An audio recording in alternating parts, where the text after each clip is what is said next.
दमदार 10 न्यूज का वो शो जिसमें हम आपको दिखाते हैं 10 एलिमेंट।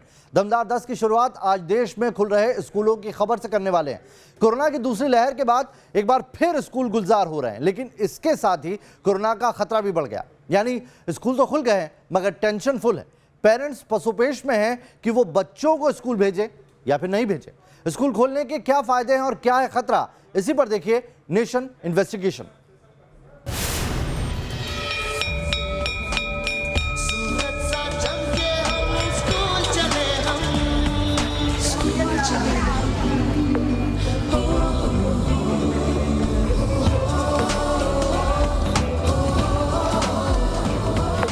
लॉकडाउन हटने लगा है, स्कूलों की घंटी फिर बजने लगी है।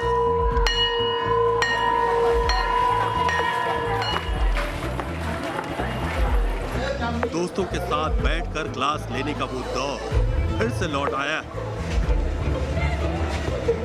घर में कैद बोरिंग जिंदगी से एक बार फिर आजादी मिल रही है। रुकी रुकी सी जिंदगी को रफ्तार मिल रही है, लिहाजा चेहरे खिले हुए हैं। तस्वीरें बिहार की राजधानी पटना के स्कूल की है, जहां कोरोना की कमजोर होती दूसरी लहर को देखते हुए 11वीं 12वीं तक के स्कूल को एक बार फिर खोल दिया गया। बच्चों को ऑनलाइन से ज्यादा ऑफलाइन क्लास में मजा आ रहा है।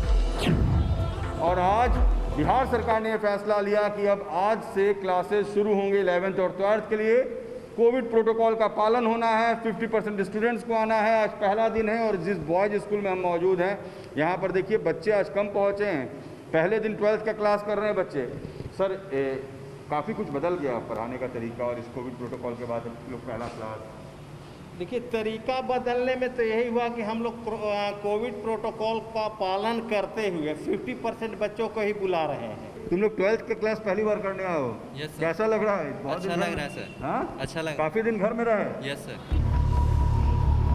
कोरोना गाइडलाइंस का पालन करते हुए स्कूलों के खुलने से कैंपस में रौनक लौट आई है, मगर इस रौनक के साथ ही कई सवाल भी लौट आए हैं। मसलन, क्या कोरोना का खतरा टल गया?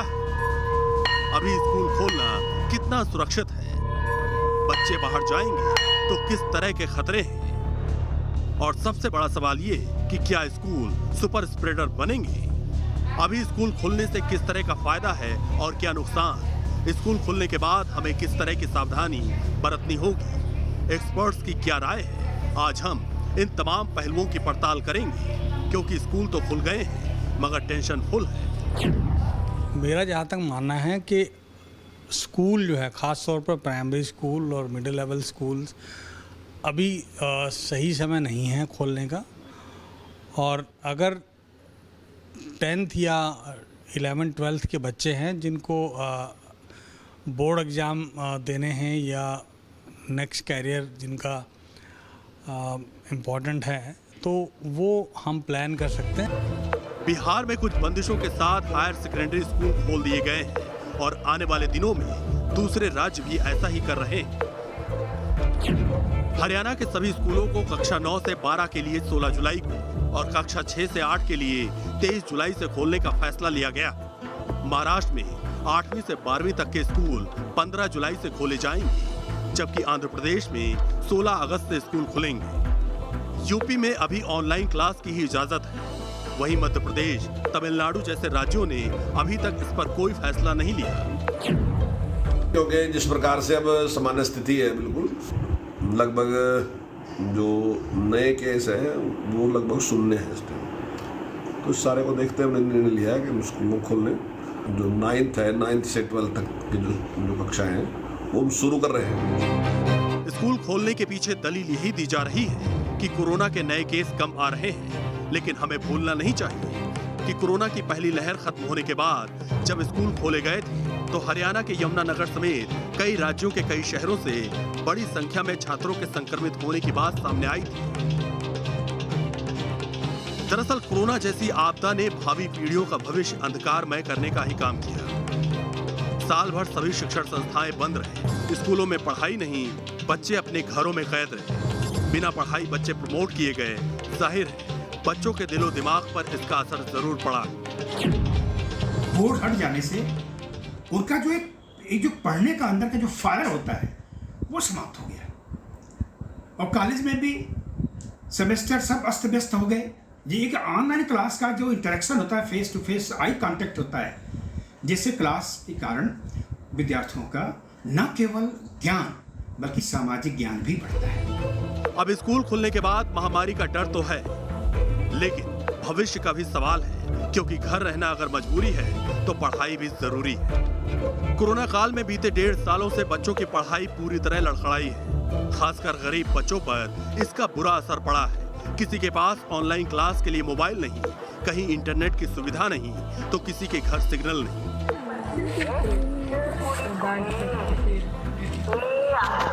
पढ़ाई के लिए क्या क्या जतन किए गए, इसकी ढेरों तस्वीरें आपको सोशल मीडिया पर मिल जाएंगी। अब इस तस्वीर को ही ले लीजिए। नदी किनारे एक पेड़ है और उसी की छांव में बच्चे हाथों में मोबाइल लेकर खड़े हैं। ये कोई गेम नहीं खेल रहे, बल्कि क्लास ले रहे हैं। तस्वीरें बेंगलुरु के बाटवल गांव की, जहां हर रोज 40 छात्र इसी तरह मोबाइल लेकर नेत्रावती नदी के किनारे पढ़ाई करते हैं, क्योंकि पूरे गांव में सिग्नल सिर्फ यही मिलता है। किसी के पास मोबाइल नहीं है तो किसी के पास इंटरनेट की सुविधा नहीं है। ऑनलाइन क्लासेस की वजह से कई छात्रों की शिक्षा प्रभावित हो रही है। ज़रूरत है कि सरकार तुरंत कदम उठाए और इस समस्या का हल निकाले। क्या रहती है, एक कविता पढ़ी थी, शीतलता से मेघ बरसते, जहाँ पेड़ हो शीतलता रहती है, और शीतलता से क्या बरसते हैं, उन्हीं की तरह। अब जयपुर से आई इस तस्वीर को देख लीजिए, जहां पेड़ के नीचे पाठशाला लगाई गई है। बच्चे सोशल डिस्टेंसिंग के साथ बैठे हैं और मास्टर साहब बच्चों को पढ़ा रहे हैं। ये जयपुर का ढेकला गांव है। यहाँ पढ़ने वाले वो बच्चे हैं जिनके पास मोबाइल फोन की सुविधा नहीं। ज्यादा से ज्यादा पेड़ लगे। ऐसे में सरकारी स्कूल के टीचर इनिशिएटिव लेकर बच्चों को पढ़ा रहे हैं। इतने सारे हम काम करेंगे पेड़ों को बचाने के लिए, और हम जो भी आपको बताएंगे सारे। इन दोनों तस्वीरों को देखकर यही कहा जाएगा कि स्कूल खोलने का फैसला सही है, क्योंकि इससे गरीब बच्चे स्कूल जा सकेंगे। स्कूल खुलने का एक बड़ा फायदा ये भी नजर आ रहा है कि बच्चे थोड़ी खुली हवा में सांस ले सकेंगे। बीते 1.5 सालों में घरों में कैद बच्चों की शारीरिक गतिविधियां थम सी गई हैं। आउटिंग, शॉपिंग, मौज मस्ती सब बंद है, जिसका असर उनके रिएक्शन टाइम पर देखा जा रहा है। संक्रमण का डर ऐसा कि छात्रों का सामाजिक दायरा खत्म हो गया है। कोरोना काल में बच्चों ने अपने परिजनों को अस्पताल में एडमिट होते देखा, ऑक्सीजन और दवाओं के लिए भटकते हुए देखा। किसी ने परिवार में अपनों को खोया, तो किसी ने रिश्तेदारों में मौत की बातें सुनी। ऐसे में बच्चों के मन पर इन सब बातों का स्ट्रेस है, जो स्कूल खुलने के बाद टीचर्स के साथ इंटरेक्शन और दोस्तों से दिल की बात करने के बाद कुछ हद तक कम हो सकता है। हम लोग बहुत मिस कर रहे थे, सोचा नहीं था कि दोबारा कॉलेज सारे स्टूडेंट, इतने सारे फ्रेंड्स लोग, मस्ती, पढ़ाई के लिए और सारी दोस्तों से मिलने का मौका मिला फिर से। मतलब स्वर्ग में आ गए हम लोग, ऐसा लग रहा है। और बहुत मिस कर रहे थे अपने कॉलेज वॉलेज को, सबको मिस कर रहे थे हम। हालांकि दूसरी तरफ हम कोरोना के खतरे को भी नजरअंदाज नहीं कर सकते। तीसरी लहर आने की आशंका जताई जा रही है। जितनी जल्दी हो सकता है, अभी शुरुआत हुई है 18 साल से नीचे बच्चों में वैक्सीनेशन की, लेकिन अभी भी बहुत कम परसेंटेज वैक्सीन हुआ, तो वो एक इम्पॉर्टेंट है। ये उम्मीद कर रहे हैं कि नेक्स्ट कुछ दिनों के अंदर या 1-1.5 महीने की हम बात कर रहे हैं, और केसेस बढ़ सकते हैं और थर्ड वेव आ सकती है, तो इसलिए कुछ दिन अभी हमें सतर्कता बरतने की आवश्यकता है। जाहिर है स्कूल खुले तो सावधानी बेहद जरूरी है, फिर चाहे वो सोशल डिस्टेंसिंग हो या फिर मास्क की अनिवार्यता। आइए आपको एक बार पटना ले चलते हैं और दिखाते हैं पहले दिन कैसे स्कूलों में कोरोना प्रोटोकॉल का पालन किया गया। एक लंबे इंतजार के बाद कोविड प्रोटोकॉल के साथ ही सही, मगर बिहार में 11th और 12th के लिए खुल गए स्कूल। जी हाँ, इस वक्त हम मौजूद है बांकीपुर गर्ल्स हाई स्कूल में, और 12th क्लास शुरू हो चुका है। और आप देखिए स्कूल की जो प्राचार्य हैं वो खुद क्लासेस में जा रही हैं, कोविड प्रोटोकॉल समझा रही हैं। मैम, स्कूल खुला, कोविड प्रोटोकॉल का पालन हो रहा है? हाँ, हो रहा है, बिल्कुल हो रहा है। गेट पे ही हम लोग सैनिटाइज़र रखते हैं, वहाँ से सैनिटाइज करके ही बच्चों को भेजा जाता है। और इन लोगों को पहले से भी बोल दिया गया था ऑनलाइन इसमें ग्रुप में कि तुम लोग अपना मास्क जरूर पहन के आना।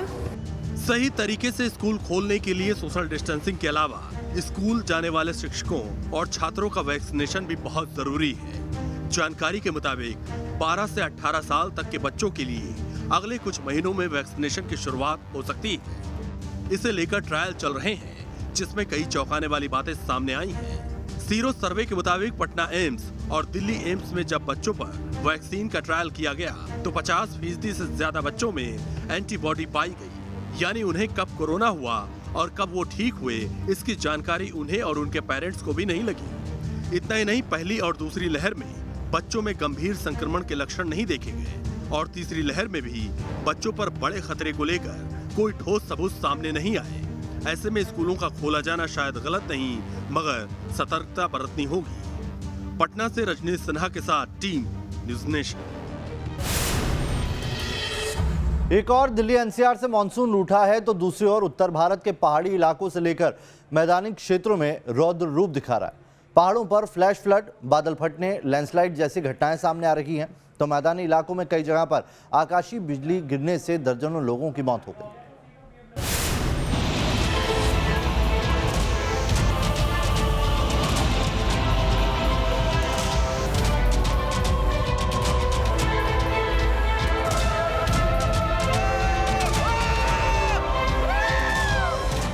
देखते ही देखते नाव की तरह गाड़ियों को बहा ले गई सैलाब की तेज धार।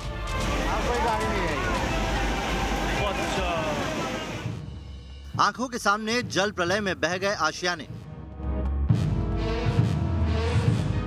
कुदरत का ऐसा कहर कि जान बचाना भी हुआ मुश्किल।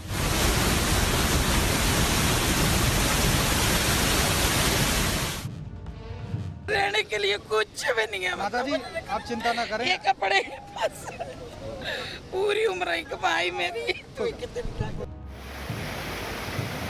मॉनसून आया तो अपने साथ ऐसी ही तबाही लेता आया कि स्थानीय लोगों की कौन कहे। इस खौफनाक मंजर को देखने वाले भी दहशत से भर गए। क्या पहाड़, क्या मैदान, हर ओर त्राहिमाम मचा है। कुदरत के कहर से तबाही का खौफनाक मंजर सामने आ रहा है। हिमाचल प्रदेश के धर्मशाला में आसमानी कहर टूटा और खौफनाक तस्वीर आने लगी तो पूरा देश लोगों की सलामती की दुआ करने लगा। सिर्फ हिमाचल प्रदेश के धर्मशाला ही नहीं, जम्मू कश्मीर के गांदरबल में भी बादल फटने से हड़कंप मच गया। तो वहीं महाराष्ट्र और फिर पानी का रेला शहर को डुबोता नजर आया। तो राजस्थान से यूपी तक आकाशीय बिजली ने ऐसा तांडव मचाया कि 60 से ज्यादा लोगों को अपनी जान गंवानी पड़ी। वहीं बिहार यूपी के गांव शहर टापू बन गए हैं। चारों तरफ जल कहर की तस्वीर है। देश के मैदानी हिस्सों में नदियां क्यों विकराल हुई और बाढ़ क्यों काल बन गया, ये भी आपको दिखाएंगे। लेकिन उससे पहले आपको दिखाते हैं पहाड़ों पर कहां कहां आया प्रलय का सिग्नल। बहती गाड़ियां, उफान पर नदियां और उफनाई नदियों में ध्वस्त होकर समाते मकान। तबाही और बर्बादी की ये तस्वीरें हैं हिमाचल प्रदेश के धर्मशाला के मैक्लोडगंज से करीब 2 किलोमीटर दूर भागसू नाग की। टूरिस्ट स्पॉट भागसू नाग से सामने आई ये तस्वीरें बयान कर रही हैं कि बादल फटने से यहाँ किस कदर तबाही मची। सुबह में बादल फटा तो भागसू में अचानक बाढ़ आ गई। होटलों के बाहर पार्किंग में खड़ी कई गाड़ियां बह गई। वीडियो में देखा जा सकता है किस तरह पानी के तेज बहाव में गाड़ियां बहकर आ रही हैं। कई गाड़ियां क्षतिग्रस्त हो गई। गलियों में तो पानी का वेग इस कदर प्रचंड था कि चलने की कौन कहे, पांव टिकाना भी मुश्किल हो रहा था। दूसरी ओर उफनाई मांझी नदी अपने किनारे की बस्तियों पर कहर बरपाती जा रही थी। नदी किनारे के मकानों और दुकानों को अपने आगोश में लेती जा रही थी। स्थानीय लोगों की माने तो मांझी नदी में उफान आने से करीब 10 दुकानें और 6 परिवारों के आशियाने नदी की तेज धारा में बह गए। मकान में रहने वालों को महफूज ठिकानों पर भेज दिया गया है। लेकिन जब स्थानीय विधायक तबाही का जायजा लेने पहुंचे तब अपनी आंखों के सामने अपने आशियाने को तबाह होते देख रहे लोगों का दर्द छलक उठा। हम तो आए थे मेरी शॉप पे, घर ऊपर कुछ नहीं, नामो निशान। कोई बात नहीं माता जी, हम आए हैं आपकी पूरी मदद। रहने के लिए कुछ भी नहीं है माता जी, आप चिंता ना करें। ये कपड़े बस पूरी उम्र ही कमाई मेरी तो कितनी। आपका घर बह गया? हाँ जी, घर बह गया, मेरी गाड़ी, स्कूटर, स्कूटी सब बह गया। पता भी नहीं लग रहा हमारा यहाँ कुछ था अभी। 1 2 3 4 और 10 दुकानें थी अप्रोक्सीमेटली। 10 की 10 दुकानें और 4-5 मकान थे यहाँ, बिल्कुल बह गए पानी में। अभी जो 8-10 मकान आपको दिखाई दे रहे हैं वो भी जाने वाले हैं, चले गए, आधे चले गए हैं, थोड़े बहुत ही बचे हुए हैं। धर्मशाला में कुदरत का एक कहर तब टूटा जब यहाँ पर्यटकों का जमावड़ा लगा हुआ था। बादल फटने के बाद जब माझी नदी और नाले तबाही मचा रहे थे, उस दौरान भी पर्यटकों की भारी भीड़ भागसुनाग और आसपास के इलाकों में मौजूद थी। गनीमत ये रही कि कुदरत के इस तांडव का कोई शिकार नहीं बना। लेकिन अभी तक जो सूचना है कि किसी की जान का नुकसान नहीं है, और उस दृष्टि से सभी डिप्टी कमिश्नर्स को कह दिया गया है और सभी एसपी को कह दिया गया है कि जहां भी इस प्रकार की स्थिति आती है तो एक तो रेस्क्यू ऑपरेशन करने की अगर ज़रूरत रहेगी तो उस बात के लिए भी आप सजग होकर के काम करने के लिए हमेशा तैयार रहें। और ख़ासतौर से ये सीज़न अभी टूरिज़्म की दृष्टि से भी हमारे लिए अहम है। बड़ी संख्या में हिमाचल प्रदेश में टूरिस्ट पूरे देश भर से यहाँ आए हैं और टूरिस्ट ऐसी जगह ना जाएं जहां इस प्रकार की घटनाएं घटित होती हैं बरसात के मौसम में। भागसुनाग में आई बाढ़ को लेकर कमिश्नर ने कहा है कि इसे बादल फटना नहीं कहा जा सकता। ये हालात तेज बारिश की वजह से बने हैं। यहाँ पर कुछ एक दुकानें और कुछ घर जो है यहाँ पर बह गए हैं और अभी प्रशासन के साथ यहाँ पर आया हूँ। मौके पे हमारे एसडीएम साहब हैं और साथ में अन्य अधिकारी भी यहाँ पर आए हैं। हम लोग यहाँ पर सारी चीज़ों को देख रहे हैं और इतना भी आश्वस्त कर देना चाहता हूँ, जितना भी नुकसान हुआ है इनको कोई ना कोई रिलीफ के माध्यम से हम लोग राहत जरूर पहुँचाएंगे।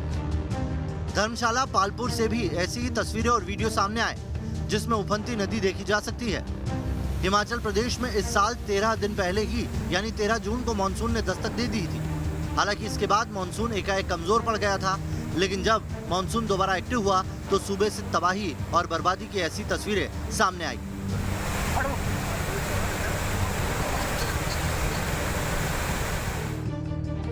धर्मशाला से कुछ ही मीटर दूर यानी कि चैतड़ू गांव में है और चैतड़ू गांव का ये हाल है कि मेरे पीछे आप देख सकते हैं कि यहाँ पर आज सुबह 8 बजे से पहले जो है बड़ी बड़ी जो है इमारतें यहाँ पर थी, कई दुकानें यहाँ पर थी, एक प्राइवेट क्लिनिक यहाँ पर था। लेकिन अब आप यहाँ पर देख सकते हैं कि सिर्फ जो खड्ड है वो यहाँ पर बह रही है और उसकी धारा की आवाज़ जो है वो आप सुन सकते हैं। यानी कि सुबह 8 बजे से पहले पहले यहाँ पर ऊंची ऊंची बिल्डिंगें थी, लेकिन अब सब मलबे में जो है वो तब्दील यहाँ पर हो चुका है। आप जो है वो तबाही की जो निशानी है वो यहाँ पर आप देख सकते हैं कि किस तरह से जो तबाही यहाँ पर हुई है और जितने भी मकान आपको दिख रहे हैं वो पीछे से बिल्कुल खाली हैं। यानी कि कई कमरों के घर जो हैं वो यहाँ से जो हैं वो गायब हो चुके हैं।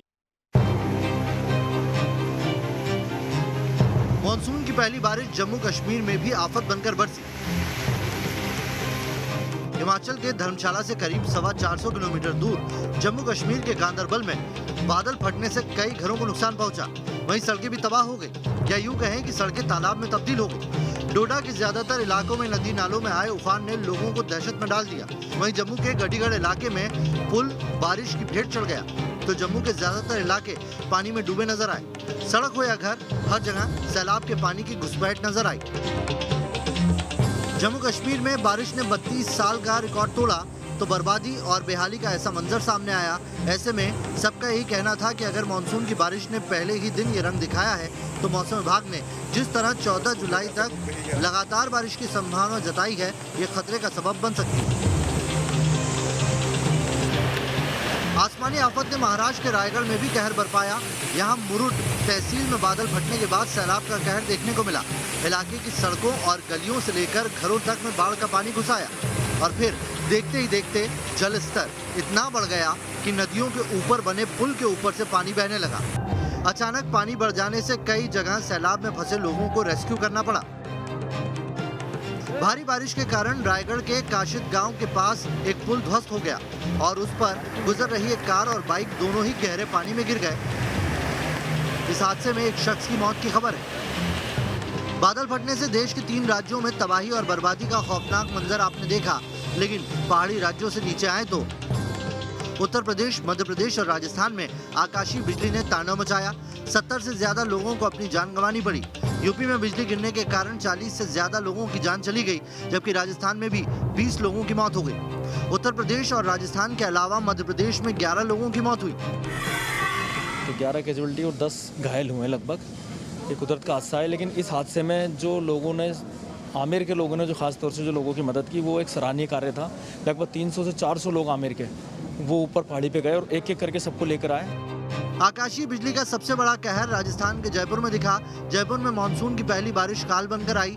आमेर किले के पास बिजली गिरने से यहां आए पर्यटकों पर मुसीबत आ गई। फिलहाल ये तस्वीर आप देख रहे हो तमाम घायलों की है। या यूँ कहूँ कि ये खुशनसीब है वो लोग जो इस हादसे से बचकर आ गए, अभी अपना इलाज करा रहे हैं।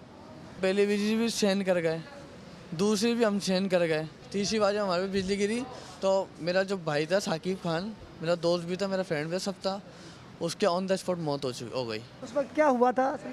वो बिजली गिरी थी तो अचानक बिजली गिरी और मैं बेहोश हो गया था बस बिजली गिरते ही। कितनी बार देखिए आपने बिजली गिरती? बता रहे 2 या 3 बार बिजली गिरी ऐसा? 3 बार बिजली गिरी है। पहली कड़कती आप बेहोश हो गए? आप वॉच टावर पे थे, नीचे थे? नहीं, ऊपर थे। एकदम से बारिश है, एकदम से बिजली कड़की, बिजली कड़क के नीचे गिर गया। बिजली कड़की थी बहुत जोर से और फिर सब उतरने लग गए थे।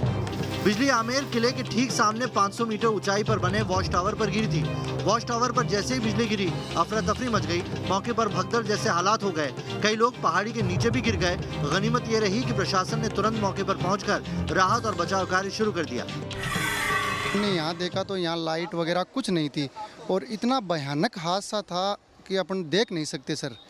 तो हमने जैसे रेस्क्यू ऑपरेशन शुरू किया तो सबसे पहले जो लाइव विक्टिम थे, जो बेहोश स्थिति में थे, उनके हमने पहले शूज डिले किए, उसके बाद में बेल्ट वगैरह यूज किए, उनको CPR वगैरह किए, CPR भी दिया। फिर सबसे पहले लाइव विक्टिम को हमने नीचे पहुंचाने की कोशिश की। उसके बाद में 7-8 डेड विक्टिम थे। जयपुर के अलावा धौलपुर, कोटा, झालावाड़ और बारा में भी बिजली गिरने से जानमाल का नुकसान हुआ। वहीं उत्तर प्रदेश में बिजली की चपेट में मारे गए 41 लोगों में से सबसे ज्यादा लोग प्रयागराज जिले से हैं। यानी साफ है, मानसून कहीं राहत बनकर आया तो कहीं आफत बनकर, कहीं पहाड़ तोड़ प्रलय नजर आई तो कहीं मौत की बिजली गिरी। Team news nation. और दमदार 10 में अब आज की अच्छी खबर जो छतरपुर से आई है। यहाँ गाँव वालों ने पूरी तरह शराब के बहिष्कार का ऐलान किया।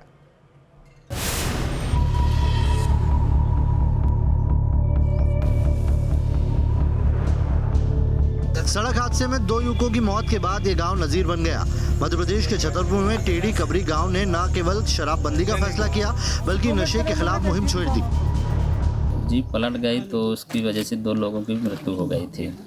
इसके बाद हम लोगों ने निर्णय लिया कि ये नशे की वजह से हो सकता है, इसलिए गाँव में नशा बंद किया जाए। हम ये चाहते हैं कि हमारे यहाँ दारू और गांजा और जुआ ये सब बंद हो जाए। हमने निर्णय लिया है कि कोई दारू शराब नहीं करेगा, ना गांजा पिएगा। यदि हमारे उस चोरन से खाएंगे तो हम विरोध भी करेंगे। ग्राम पंचायत में हुए फैसले के मुताबिक यदि कोई शख्स फैसला मानने से इनकार करता है तो उसे पूरे गांव का विरोध झेलना पड़ेगा। यही नहीं, उसके गलत कामों के बारे में कानून का कोड़ा भी चलेगा। गाँव की इस पहल पर पुलिस भी मदद के लिए आगे आई है। बहुत ही सराहनीय निर्णय लिया गया है कि कोई भी व्यक्ति वहाँ पे शराब नहीं बेचेगा और ना ही कोई व्यक्ति पिएगा। अगर कोई व्यक्ति ऐसा पाया जाता है तो उसके खिलाफ वैधानिक कार्रवाई की। बहुत ही सराहनीय निर्णय है। दरअसल इस गांव से बारात यूपी के मोहनपुर में गई थी। बारात वापसी के वक्त सड़क हादसे में दिलीप और पप्पू पटेल की मौत हो गई। जांच में पता चला कि शराब के नशे की वजह से 2 परिवारों के चिराग बुझ गए। 2 लोगों की मौत की घटना ने पूरे गांव को हिलाकर रख दिया। उसके बाद पंचायत के जरिए गांव को नशा मुक्त कराने की पहल की गई। इस फैसले ने गाँव को बुरी आदतों से बाहर निकाला ही साथ दूसरे लोगों को नशा मुक्ति का पैगाम भी दिया। Team news nation. दमदार 10 में हम नजर डालेंगे आज की टॉप 10 न्यूज पर। पानी में फंसी महिला के रेस्क्यू की ये तस्वीरें मुंबई के गेटवे ऑफ इंडिया के पास की हैं, जहां समंदर किनारे लहरों को देखने आई महिला अचानक 20 फीट नीचे समंदर में गिर गई। तभी महिला की जान बचाने के लिए 50 साल के एक शख्स ने छलांग लगा दी। मौके पर मौजूद लोगों ने भी समझदारी दिखाई और जल्दी से रस्सी और ट्यूब फेंका, जिसके जरिए महिला को बचाया जा सका। जान बचाने वाले शख्स गेटवे के नजदीक टूरिस्ट फोटोग्राफर का काम करते हैं। दिमाग का मिजाज बिगड़ा तो आओ देखा न ताव, तबीयत से रसीद दिया एक थप्पड़। मगर इतने पर गुस्सा शांत नहीं हुआ, लिहाजा खाकी वर्दी के रौब में दरोगा जी गेट खोलकर गाड़ी के अंदर जा बैठे और ड्राइवर की खबर लेनी शुरू कर दी। लोग समझाते रहे, ड्राइवर ने भी रहम की भीख मांगी, मगर दरोगा साहब का मूड कुछ ज्यादा ही खराब था। तस्वीरें उन्नाव के सफीपुर कोतवाली गेट के सामने की।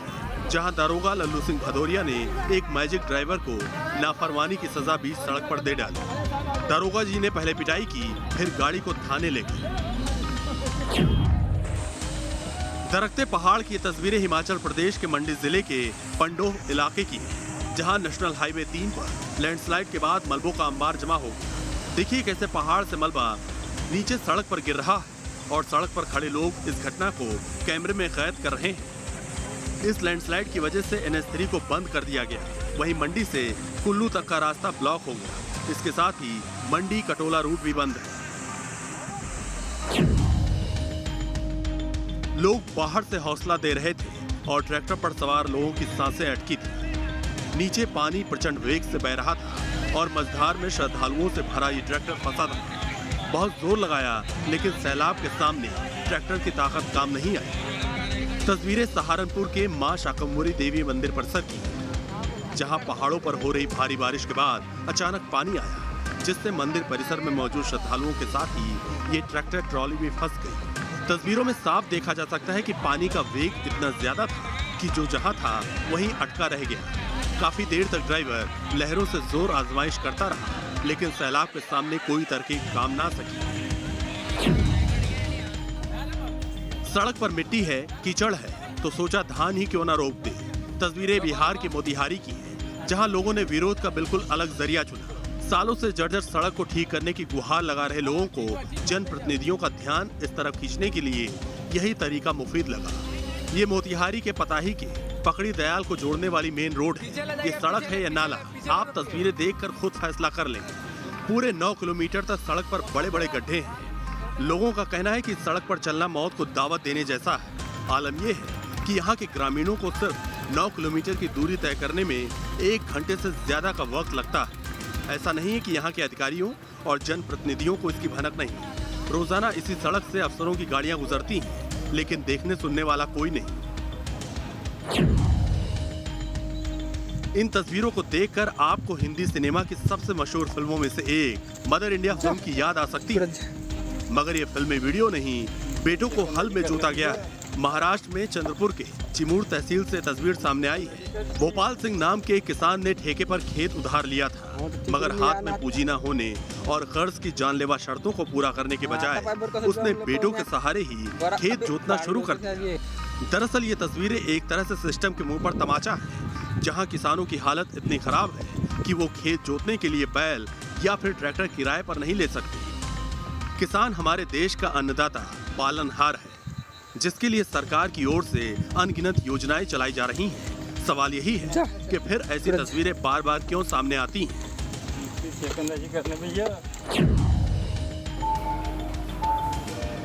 उत्तर प्रदेश में नई जनसंख्या नीति जारी होने के एक दिन बाद ही गाजियाबाद के एक निजी अस्पताल में एक महिला ने एक साथ 4 बच्चों को जन्म दिया। 4 बच्चों में एक लड़की और 3 लड़के हैं। डॉक्टर के मुताबिक बच्चों का जन्म IVF यानी इन विट्रो फर्टिलाइजेशन तकनीक से हुआ। जच्चा बच्चा दोनों स्वस्थ हैं। मेडिकल प्रवेश परीक्षा नीट का आयोजन 12 सितंबर को होगा। इसके लिए छात्र 13 जुलाई शाम 5 बजे से nta.neet.nic.in पर जाकर अप्लाई कर सकेंगे। केंद्रीय शिक्षा मंत्री धर्मेंद्र प्रधान ने ट्वीट कर इस बारे में जानकारी दी। पहले नीट परीक्षा का आयोजन 1 अगस्त को होना था, लेकिन कोरोना के चलते मेडिकल प्रवेश परीक्षा और इंजीनियरिंग प्रवेश परीक्षा JEE मेन दोनों का एग्जाम शेड्यूल आगे बढ़ा दिया गया। नीट परीक्षा के जरिए छात्र देश भर में मेडिकल कॉलेजों में MBBS, BDS, BMS, BMS समेत अलग अलग कोर्सेज में एडमिशन ले सकेंगे।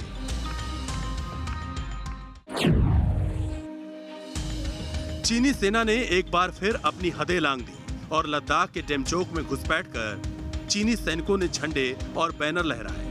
दरअसल भारत में बौद्ध गुरु दलाई लामा का जन्मदिन मनाया जाना चीन को इस कदर अखरा कि चीन के सैनिकों ने कुछ लोगों के साथ डेमचोक में LAC के पास सिंधु नदी के पार से झंडे और बैनर दिखाए। ये जमीन भारतीय क्षेत्र में आती है। घटना 6 जुलाई की बताई जा रही है, जब डोला तमागो क्षेत्र के कोयुल गांव में तिब्बती शरणार्थियों ने दलाई लामा का 86वां जन्मदिन मनाकर तिब्बत को चीन से आजाद करवाने के नारे बुलंद किए थे। इसी का विरोध करने के लिए चीनी सैनिक सिंधु नदी के उस पार जमा हुए थे।